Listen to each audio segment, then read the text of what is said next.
Hey Narwhals, I'm your host Luke Narwhal, and today we'll be reading Anyone who has lost a lot of weight and or gone from couch potato to fit and healthy. What are your best tips to get into a healthy diet and exercise habits? Give this video a thumbs up and subscribe for more weight loss stories. Lost about 100 pounds here. There is going to be a period of a few days after your initial, yeah man, I'm healthy, that you lose motivation and you start to panic and realize this is your entire life that you're changing. During those few days, you really need to stick to your routine. This is the time most lose motivation and interest. During this time, absolutely say no to going out, a no to snacks, and no to fast foods. After this period passes, you then form the habit people talk about, where it becomes routine. Start off slow. Don't jump into a fad diet or heavy exercise. I lost 50 pounds and started by drinking water instead of sugary drinks and walking more. I can't upvote it enough. It's better to start slow and stick with it than it is to cut out everything right away and crash soon after. I mean, you don't give a Ferrari to a 16-year-old who is just learning to drive.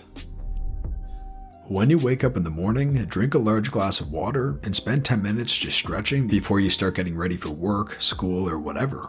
This is part of my morning routine. A glass of cold water is a pleasant shock and you can actually feel the hydration some mornings. It really gets rid of some of that initial sluggishness. I take care of my cat's needs. That gets me moving around and stretching and finding things. Then I flip through the headlines on my phone to get my brain fired up. It takes about 10 minutes and I have a good jump start on the day.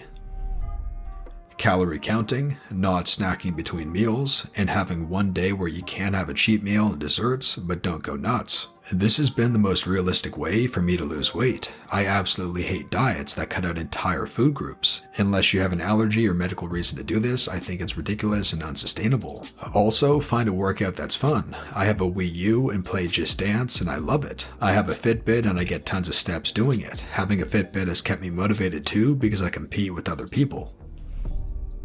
Find a way to get motivated. The motivation will pass, but use that as a base to build discipline while you're motivated. As your motivation subsides, you'll still have the discipline to keep at it, and then you'll find things that'll easily motivate you again to keep the discipline going until it becomes a lifestyle out of habit. Discipline is super important. There are days where you don't feel like going to the gym or working out when you have the time. Just do it. Just go, even if you decide you aren't going to work out as hard. Motivation requires incentive. Discipline requires willpower. Any change that you make has to be one that you can live with. This means no fads of any kind, no unreasonable expectations. So if you go into a crash diet or something super pricey you can't sustain for long, or something that isn't going to fit into a long-term schedule, all you're doing is setting yourself up to fail. Do some reading in advance so you are ready for what might happen to you, mostly the possible mental toll of this. It is such a nasty trick both the industry likes to play and we play on ourselves, to try and divide food into good and bad, sinful and virtuous. You're setting yourself up to fail here too. If you plunge yourself into miserable suffering, you'll fail again, especially if you determine a food type is a bad food, as you are likely to mentally punish yourself if you have a slip. This can trigger binging. Understand that 100 kcal of white bread has the same conceptual energy as 100 kcal of oatmeal, but think also about how your body can treat this stuff differently. One might make you feel fuller for longer. This is good and will keep you on track, as well as extra benefits like heart health. The other might cause a bounce feeling, which provokes the heck out of your hunger. Learn from this and adjust. For me, bread and pasta is a damn nightmare. Anything oaty helps like crazy. Your mileage may vary. Not every day will be perfect. Making an error is not an excuse to just go nuts. Log it if you're recording, be honest about it, but don't go figuring that all your effort is for nothing, so you might as well. Common mistake. Absolute honesty is critical. A good set of digital kitchen scales with a tare feature is essential stuff.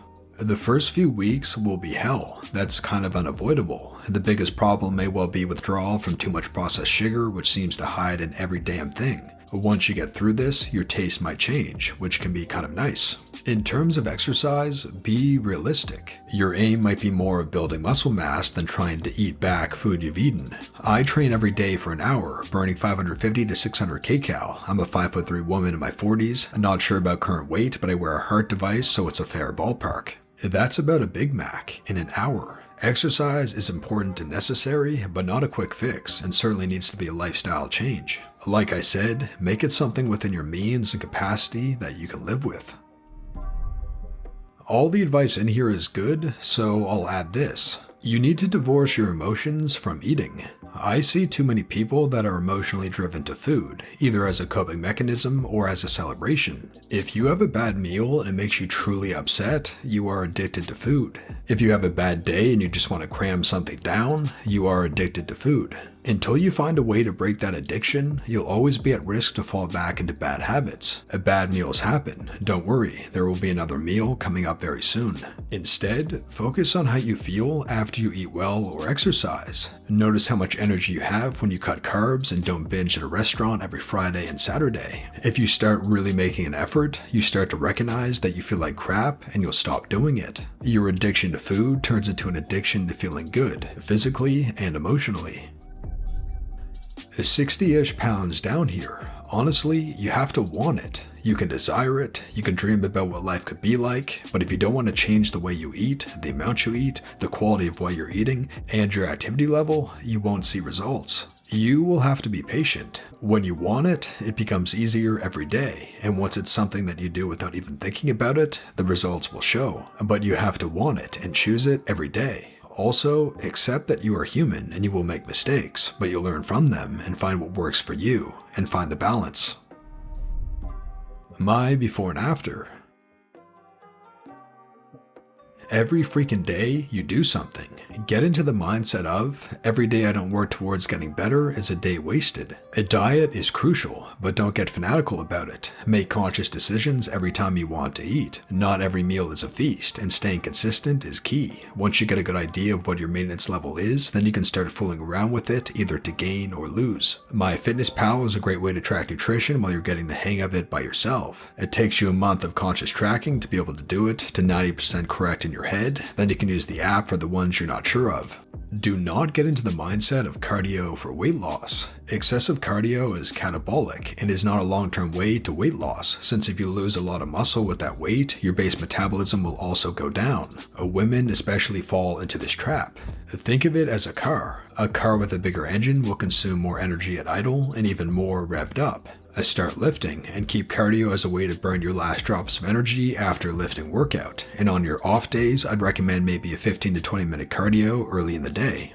Do not try to lose weight fast, because excessive weight loss also leads to a loss of muscle and in the long run will harm your metabolism. That's why consistency is so vital. You do a little every single day, but it adds up.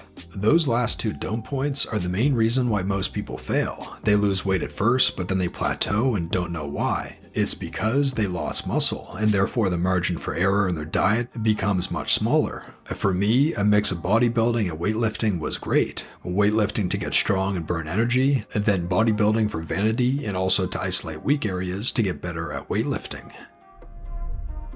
Accountability is key. Find people that you can share what you're doing with, that you have to share successes and failures with, and that are encouraging.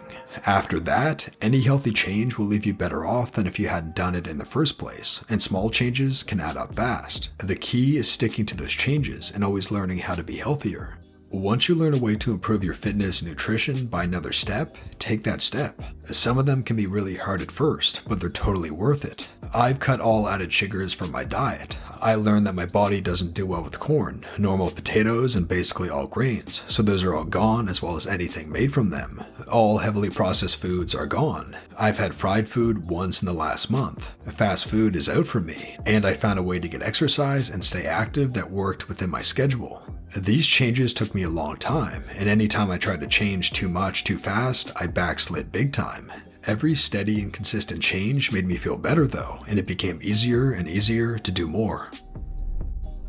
Something I can actually comment on. I am a male and I lost 120 pounds in about a year. I've kept it off for 5 years now, and I just finished the Spartan trifecta. 1. Drink water only. 2. High intensity interval training, even if it's only body weight at home. 3. Cut calories, not just fats or carbs. 4. Track what you eat. I use MyFitnessPal app. 5. Increase metabolism. Google has a ton of ways. 6. Limit alcohol consumption. 7. Don't buy any weight loss junk. And 8. Consistency is key. Keep it up and it will come off. 1, 2, 3, and 8 are probably the most important. I can expound on any of it if you like. And that brings us to the featured narwhals of the day from our subreddit. Our subreddit is a place to share pictures, ask questions, and get support on your weight loss journey. To join, just open the description below and click the top link. Click Use App, install the Reddit app, create an account, and then click Join once you're at our subreddit. We'd love to have you join us on the subreddit. Once again, the link is below. Our first featured narwhal of the day is Beep Boop, and they say, started trying to lose weight in January. I started at 180 pounds and I'm down to 165. My goal is 150, and that's where I felt the best in the past. You can see my abs are coming in a bit and my shorts aren't tight anymore. Face gains. I have a jawline. 215 pounds last year to 177 today. Anyone else having struggles with the pandemic and weight loss? I've been at a plateau for a month now. I'm glad that I'm maintaining though.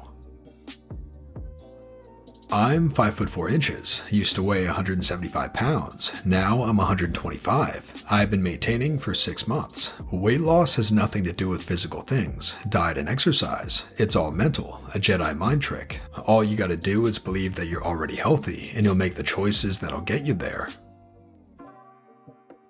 Thanks for sharing featured narwhals. If you enjoyed this video, be sure to give it a thumbs up and subscribe for more weight loss stories that help you stay on track. Thanks for watching narwhals, and I'll see you in the next one.